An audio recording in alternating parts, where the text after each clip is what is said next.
Note making 12th English writing skills.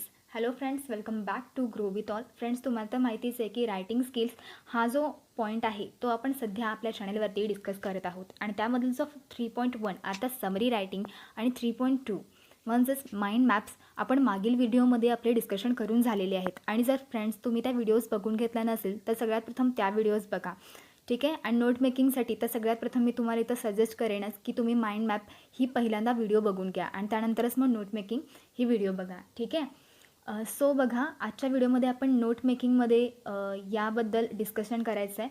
हे जे विद्यार्थी सध्या 10वीला आहेत किंवा 11वीला आहेत आणि 12वीला आहेत, या तिन्ही किंवा किंबहुना जरी ते ग्रॅज्युएशनला जरी असले तरी देखील त्या सर्वांसाठी ही व्हिडिओ अतिशय फायद्याची ठरणार आहे. आणि शक्यतो बघितलं तर 12वीचे विद्यार्थी, कारण त्यांच्या सिलेबसमध्येच हा पॉईंट आहे आणि त्यामुळं हे महत्त्वाचे आहे. ठीक आहे. सो आपण इथं डिस्कशन करणार आहोत नोट मेकिंगबद्दल. मी बघितलं की खूप सारे लोक हा जो चॅप्टर आहे तो खूप जास्त क्लिष्ट करून सांगितला जातो आहे. तर अशा पद्धतीने आपण आपल्या व्हिडिओमध्ये डिस्कशन न करता अतिशय सोप्या पद्धतीनं कशा पद्धतीनं आपण नोट मेकिंग करू शकतो आणि आपल्या एक्झाममध्ये यामध्ये पैकीच्या पैकी मार्क्स कसे पाडू शकतो हे आपण या व्हिडिओमध्ये डिस्कशन करायचे, ठीक आहे फ्रेंड्स. सो आपण उगाच वेळ न वाया घालवता व्हिडिओला सुरुवात करूया. आणि एक महत्त्वाची गोष्ट अशी, जर तुम्ही आपल्या चॅनलवरती नवीन असाल आणि फ्रेंड्स अजून देखील आपलं चॅनल तुम्ही सबस्क्राईब करून घेतलं नसेल तर आपलं चॅनल सबस्क्राईब करून घ्या आणि बाजूचं बेल बटन देखील ऑन करायला विसरू नका. कारण मी बघते की खूप सारे लोक सबस्क्राईब तर करतात पण बाजूचं बेल बटन ऑन करत नाहीत, किंवा काही लोक तर व्हिडिओ बघतात आणि अजिबात सबस्क्राईब करत नाहीत. त्यामुळे फ्रेंड्स असं करू नका. आम्हाला पण व्हिडिओ बनवायला वेळ लागतो, मेहनत लागते, आणि जर तुम्ही सबस्क्राईब केलं तर आम्हाला पण थोडंसं मोटिवेशन मिळतं. Thank you so much. ज्या लोक सध्या सबस्क्राईब करत आहेत, छान पद्धतीनं कॉमेंट्स करत आहेत, त्या सर्वांचे थँक्यू. ओके. आणि आता आपण चालू करूया आपल्या नोट मेकिंग ह्या आपल्या चॅप्टरला. प्रथम बघा की नोट मेकिंग ही गरजेची का असते. तर नोट मेकिंग का गरजेचं असते तर बघा, तर रिव्हिजनसाठी सगळ्यात महत्त्वाचं पॉईंट म्हणजे जेव्हा एक्झामच्या अगोदर 20 मिनटं किंवा 30 मिनटं अगोदर तुम्ही पूर्ण पुस्तक तर नाही घेऊन बसू शकत. आणि पुस्तक जर घेऊन बसला तर फक्त एकच तुमचा धडा वाचून आहे.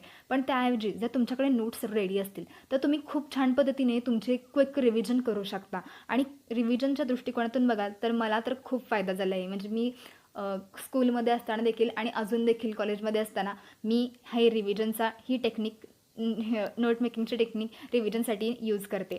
आणि नेक्स्ट जो इम्पॉर्टंट पॉईंट आहे तो म्हणजे अंडरस्टँड कॉम्प्लेक्स सब्जेक्ट किंवा कॉन्सेप्ट्स. म्हणजे बघा की अतिशय क्लिष्ट असणारे विषय देखील आपल्याला अतिशय सोप्या पद्धतीनं इथं मांडणी करून आपल्याला ते समजतात आणि इव्हन लक्षातसुद्धा राहतात. त्यामुळे खूप महत्त्वाचं आहे टू अंडरस्टँड कॉम्प्लेक्स सब्जेक्ट किंवा कॉन्सेप्ट्स. तसेच डिबेटसाठी म्हणजे वादविवाद आपण बघतो मूवीमध्ये तर जाऊ दे, पण आपल्याला बातम्यांमध्ये शक्यतो आपल्याला बघायला मिळतं बघा डिबेट. यूट्यूबवरती देखील याबद्दल व्हिडिओज आहेत. तुम्हाला त्याचा जर अंदाजा नसेल तर तुम्ही बघू शकता. डिबेटसाठी सुद्धा पॉईंट्स नोट डाऊन करून घेतले जातात, कारण नंतर मग जे अपोजिशन असतात त्यांच्यावरती अटॅक करण्यासाठी या पॉईंट्सचा यूज केला जातो. तसेच ड्युरिंग लेक्चर्स म्हणजे कॉलेजमध्ये लेक्चर्स किंवा तुमच्या स्कूलमध्ये लेक्चर्स चालू असतील तर लेक्चर चालू असताना तुम्ही त्याचे काही नोट्स काढून घेऊ शकता.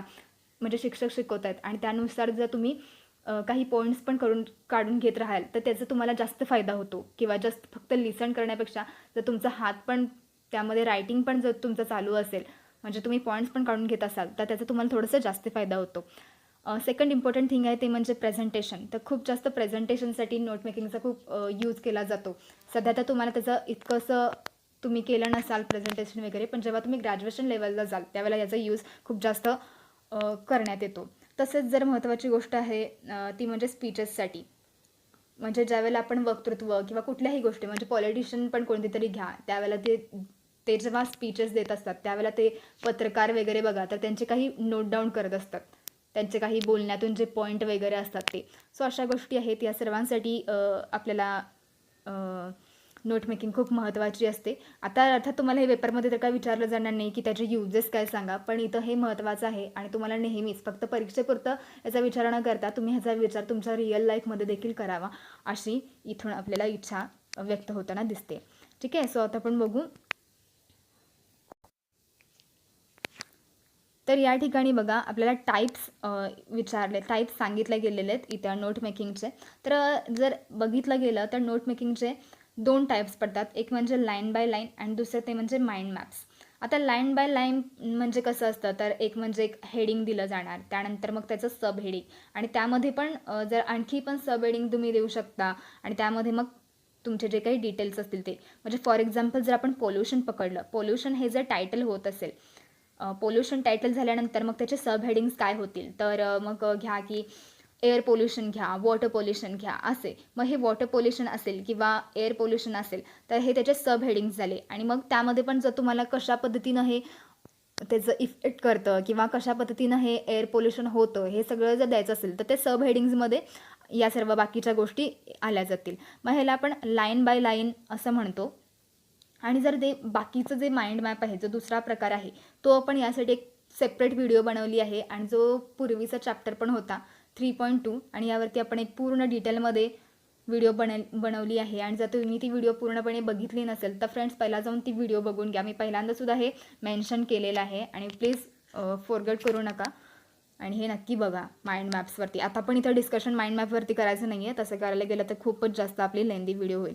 फक्त मी इथं सांगते की माइंड मॅप्स म्हणजे आपण चार्ट्स म्हणा किंवा प्रेझेंटेशन्स, अशा पद्धतीचे विविध प्रकारचे प्रेझेंटेशन्स, हे सर्व गोष्टी कुठे येतात, तर माइंड मॅप्समध्ये, डायग्राम्स वगैरे. एक महत्त्वाचा पॉईंट आपल्याला नेक्स्ट पुस्तकामध्ये आपल्याला दिला गेलेला आहे, ते म्हणजे त्यांनी आपल्याला डिफरन्स सांगितला आहे नोट मेकिंगमधला आणि नोट टेकिंगमधला. म्हणजे खूपदा आपण असं बघतो की शिक्षक आपल्याला काहीतरी गोष्टी सांगत असतात आणि आपण आहे तशा त्या नोट डाऊन करून घेत असतो.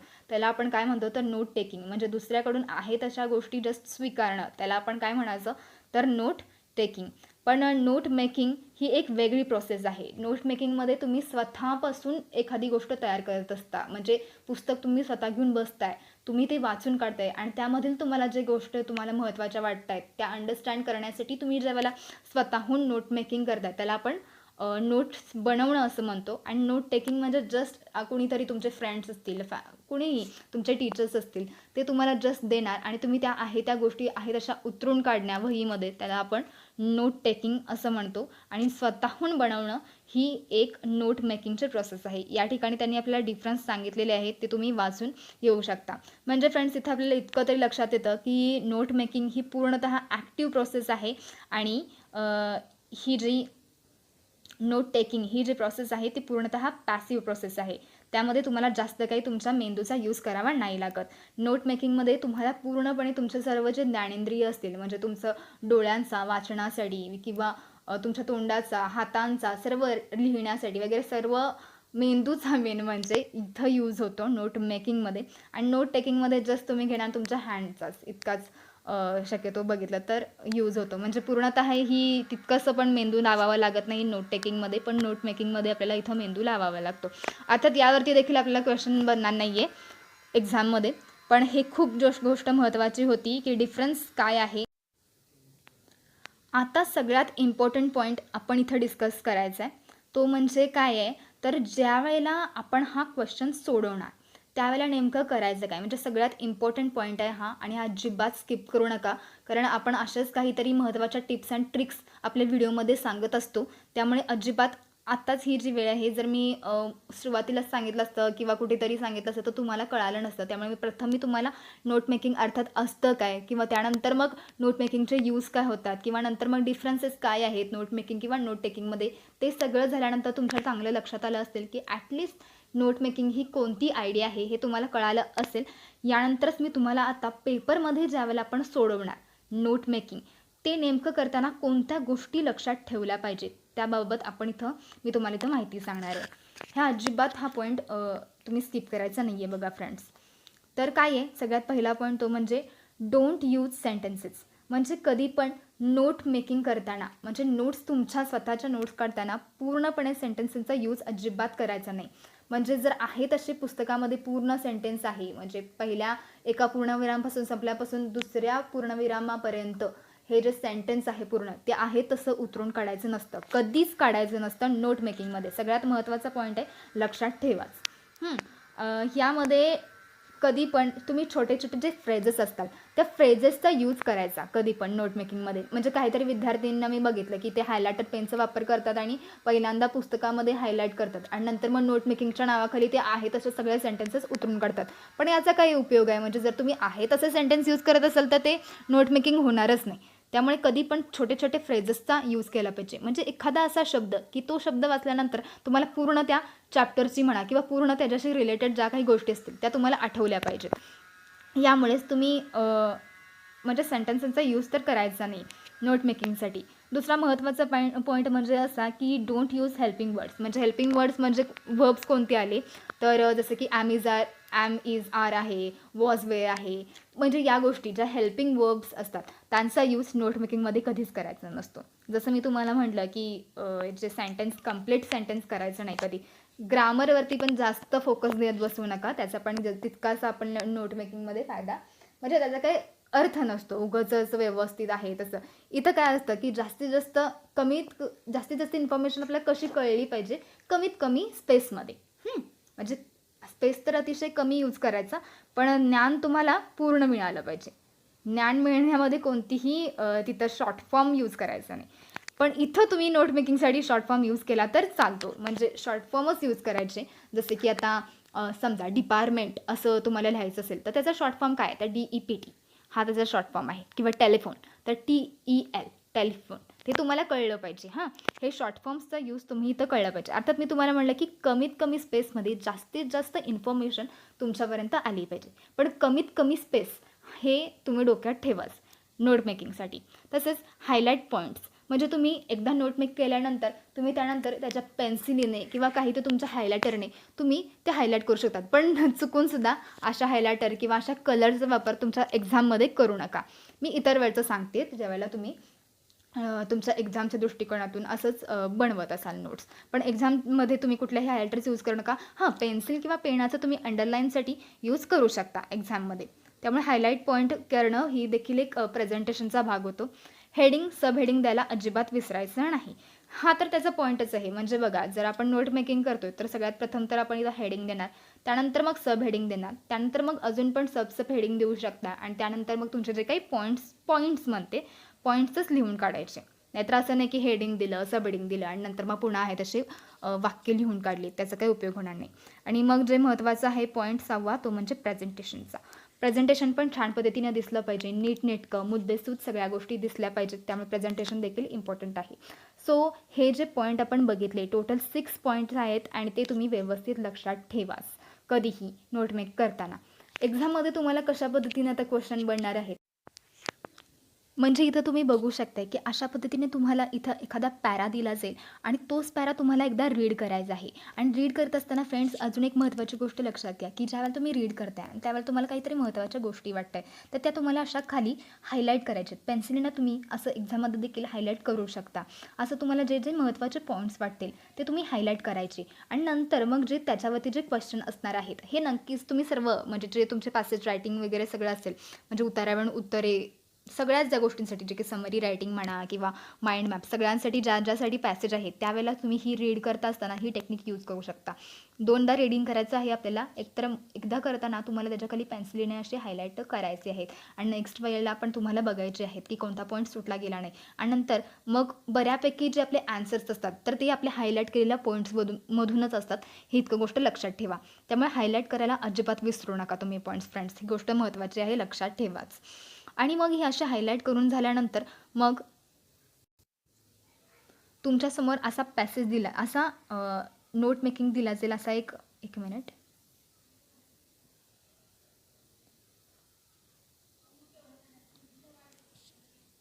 मग तुमच्यासमोर अशा पद्धतीने एक इनकम्प्लीट असा चार्ट दिला जाईल आणि तो तुम्हाला कंप्लीट करायचा आहे. म्हणजे आपण जे शक्यतो हायलाईट केलेले तिथूनच जर उत्तर असतील तर मग काय बरंच झालं. पण जर मिळत नसतील तर तुमच्यासमोरच तुमचा पॅसेज आहे तो पुन्हा एकदा ज्या ठिकाणी ते आपल्याला रिलेटेड वाटते ते ठिकाणी पुन्हा पॉईंट्स वाचून तुम्हाला ते उत्तरं जे ॲन्सर्स आहेत ते फाइंड आउट करायचे आणि ते पूर्ण इथं असे रिकामे जागा भरासारखे हे कंप्लीट करायचे आहेत. हे खूप सोपं आहे फ्रेंड्स. काही अवघड नाही आहे ह्याच्यामध्ये आणि सहज होऊन जातं आणि यामध्ये तुम्हाला पैकीच्या पैकी या प्रश्नाला मार्क घेण्यामध्ये काही हरकत नाही आहे. यामध्ये तुम्हाला मार्क पैकीच्या पैकी पडलेच पाहिजेत फ्रेंड्स. खूप सोपं आहे हे. काही अवघड नाही आहे ह्याच्यामध्ये. आता मी हे तुम्हाला इथं ब्रेनस्टॉर्मिंग पूर्ण तर सोडवून दाखवणार नाही. मला वाटलं होतं इव्हन मी सोडवलं पण होतं, पण आणि वाटलं की जर सगळ्या गोष्टी तुम्हाला मिळत गेल्या तर मग तुम्ही स्वतःहून काही करणार नाही.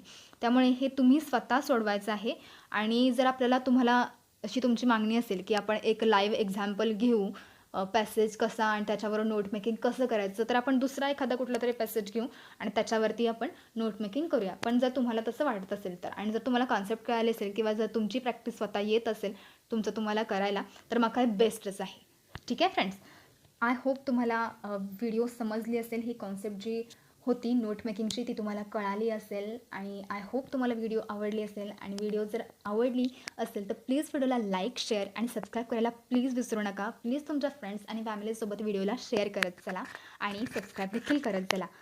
सगळ्या गोष्टी क्लिअर केलेल्या आहेत आणि तरी देखील डाऊट राहून जातो तर नक्कीच कमेंट सेक्शनला विचारू शकता. आणि जर तुम्हाला हवं असेल असं एक लाईव्ह एक्झाम्पल नोट मेकिंगवरती तरी देखील मला सांगा, त्यावरती देखील मी व्हिडिओ आणण्याचा प्रयत्न करेन. Thank you so much for watching this video. Keep loving, grow with all.